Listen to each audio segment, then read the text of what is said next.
Shalom, saudara semua yang dikasihi oleh Tuhan Yesus Kristus. Berjumpa lagi dengan saya, Pendeta Benny Donaldus.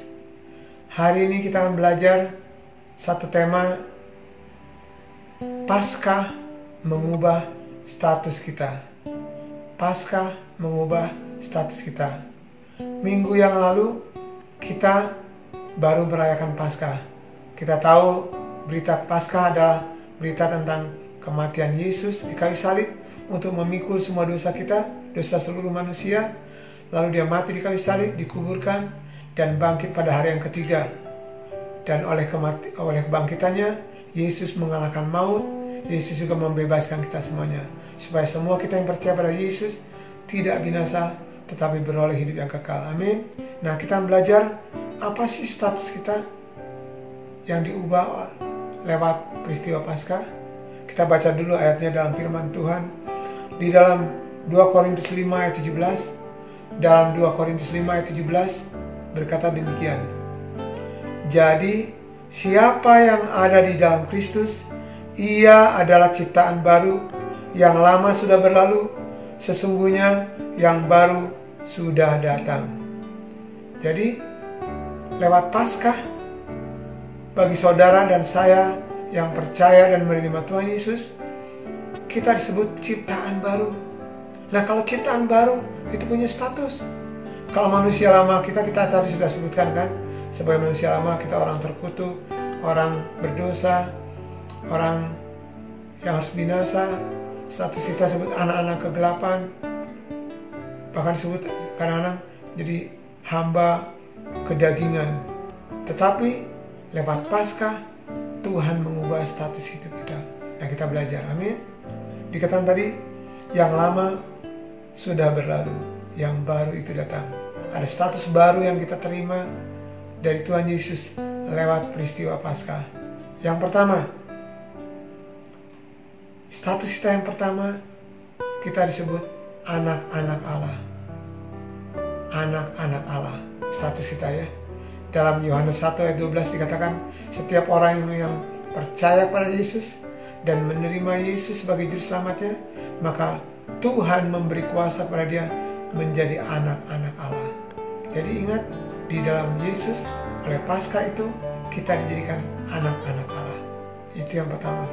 Sebagai anak-anak Allah, maka kita tahu dalam kitab Roma, surat Roma dikatakan bahwa kita menerima warisan dari surga. Bahkan yang luar biasa, saya selalu katakan, sebagai anak-anak Allah, kita itu dilindungi oleh Tuhan Yesus, dan si jahat tidak dapat menjamai. Itu status kita. Yang kedua, status kita adalah menjadi imam-imam. Menjadi imam.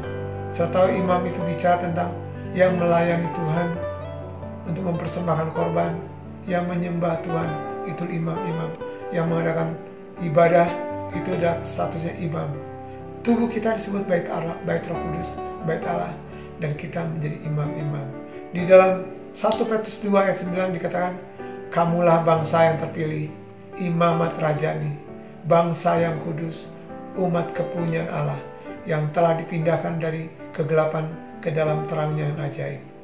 Bahkan lebih jelas lagi, di dalam Wahyu 1 ayat 6. Wahyu 1 ayat 6 dikatakan lebih jelas. Memang bahasa Indonesianya dikatakan kita menerima suatu kerajaan, imam-imam. Tapi bahasa Inggrisnya bagus sekali. Bahasa Inggrisnya berkata gini, Tuhan Yesus membuat kita menjadi raja-raja dan imam-imam. Raja-raja dan imam-imam. Atau imam-imam dan raja-raja. Yang mana duluan. Jadi status kita yang kedua adalah menjadi imam-imam bagi Allah. Wow, kita tahu imam-imam, hanya imam-imam yang boleh bersekutu dengan Allah. Itu status yang kedua. Jadi karena status kita sebagai imam, kita punya kewajiban untuk selalu beribadah kepada Tuhan, mempersembahkan korban bagi Tuhan, menyembah Tuhan. Itulah tugas seorang imam. Itu yang kedua, status kita. Status kita yang ketiga adalah raja-raja. Di dalam ayat yang sama dikatakan, kamulah bangsa yang terpilih, imamat rajani. Tetapi di dalam Wahyu 1 ayat 6 tadi dikatakan, saudara, Tuhan Yesus membuat kita ya sebagai imam-imam dan raja-raja bagi Allah. Jadi kita ini raja. Yang status kita yang ketiga sebagai raja-raja. Saya tahu Yesus disebut Raja segala raja. Nah, siapakah segala raja itu? Segala raja adalah umatnya. Orang-orang yang sudah tebusnya dijadikan raja-raja yang akan memerintah bersama Tuhan Yesus pada masa kerajaan 1000 tahun nanti yang akan datang. Waktu Yesus datang kembali ke bumi dengan semua orang kudusnya, Yesus akan memerintah di bumi selama 1000 tahun seperti yang tulis dalam kitab Wahyu. Amin. Status kita jadi raja-raja. Kita akan memerintah bersama Tuhan Yesus selama 1000 tahun nanti di dalam masa kerajaan 1000 tahun. Sebab pada masa itu, saudara, semua orang-orang kudus yang sudah tetapkan menjadi raja sesuai firman Tuhan akan memerintah bersama Yesus. Itu yang ketiga. Yang keempat, status kita adalah menjadi bangsa yang kudus. Bangsa kudus. Kalau saudara baca di dalam kamus Alkitab, saudara nanti cari kata kudus. Orang-orang kudus atau bangsa yang kudus itu adalah orang-orang yang dikuduskan oleh Roh Kudus. Nah, kita dikuduskan oleh Roh Kudus. Waktu kita menerima Tuhan Yesus, Roh Kudus datang memeteraikan kita. Roh Kudus datang memeteraikan kita dan menjadikan kita bangsa yang kudus. Wow, luar biasa kan? Bangsa yang kudus bukan bangsa duniawi, tapi semua yang dikuduskan oleh Roh Kudus disebut menjadi bangsa yang kudus, orang-orang kudus. Kita disebut orang-orang kudus. Saya senang disebut orang kudus. Saya senang sekali. Bukan saya mengatakan saya orang kudus, tapi firman Tuhan menjadikan kita. Firman Tuhan mengatakan kita dijadikan bangsa yang kudus oleh Paskah. Lewat kematian dan kebangkitan Yesus, kita dikuduskan menjadi orang-orang kudus. Itu status yang keempat. Status yang kelima, kita menjadi sahabat Tuhan Yesus.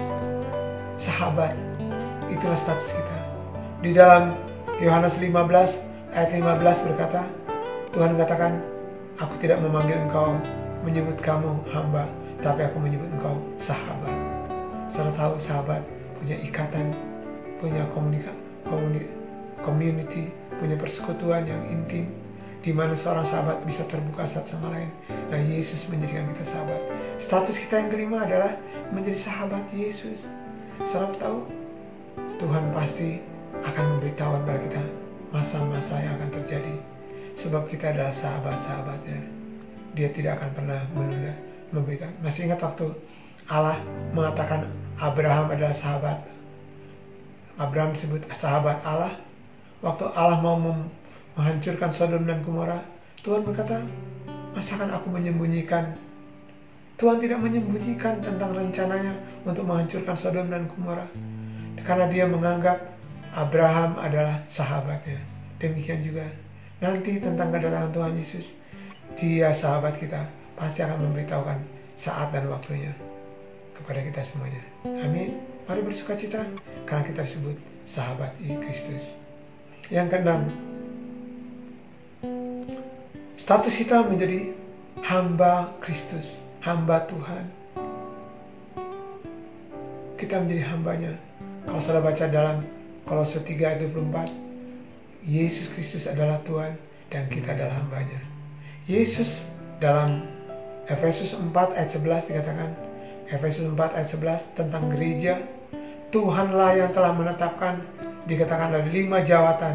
Yang pertama adalah rasul, yang kedua adalah nabi, yang ketiga adalah penginjil, yang keempat adalah gembala, dan yang kelima adalah pengajar-pengajar. Itu untuk memperlengkapi gereja. Nah, kita adalah bagian daripada hamba-hamba Tuhan itu.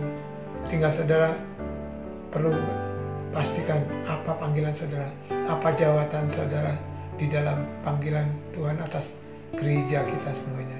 Gereja Tuhan yang ada di muka bumi. Tapi kita diberikan status hamba Tuhan.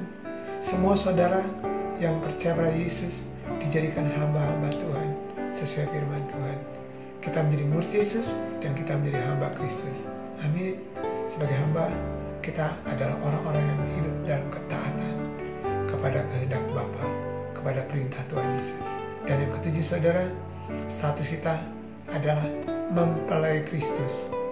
Status kita itu mempelai Kristus, bukan pribadi-pribadi ya. Ini bicara tentang gereja. Gereja adalah satu kesatuan umat Tuhan. Gereja adalah, dikatakan kalau saya dalam baca dalam Alkitab, bangunan terdiri dari batu-batu hidup. Kita ini batu-batu hidup. Ada banyak orang salah mengerti. Dia sangkanya pribadi, saya adalah mempelai Kristus. Bukan saya. Kita, gereja Tuhan, adalah mempelai Kristus. Di dalam Wahyu 19 ayat 7, Wahyu 19 ayat 7 dikatakan bahwa pengantinnya, mempelai Yesus sudah siap. Mempelai itu adalah gereja. Kalau saya baca dalam Efesus 5 ayat 32, Efesus 5 ayat 32 bicara tentang suami istri itu, suami istri bicara tentang Kristus dengan jemaat. Yesus Kristus adalah kepala, dia adalah kepala dan jemaat adalah tubuhnya. Dan kita adalah pengantin Yesus. Ingat ya, bukan pribadi-pribadi, tapi gereja, satu kesatuan umat Tuhan adalah mempelai Kristus. Jadi status kita bukan status saya, tapi status kita sebagai mempelai Kristus. Jadi kita ulangi, yang pertama status kita menjadi sebagai anak Allah, menjadi sebagai imam-imam Allah. Yang kedua, yang ketiga sebagai raja-raja, yang keempat sebagai bangsa yang kudus, yang kelima sebagai sahabat Tuhan Yesus, yang keenam sebagai hamba Tuhan, hamba Kristus, dan yang ketujuh sebagai mempelai Kristus. Karena saudara, mari jaga, kita adalah ciptaan baru, kita punya status. Mari hidupi semua, kita hidupi dengan ketaatan. Kita bersyukur ada Roh Kudus yang menolong kita, membantu kita.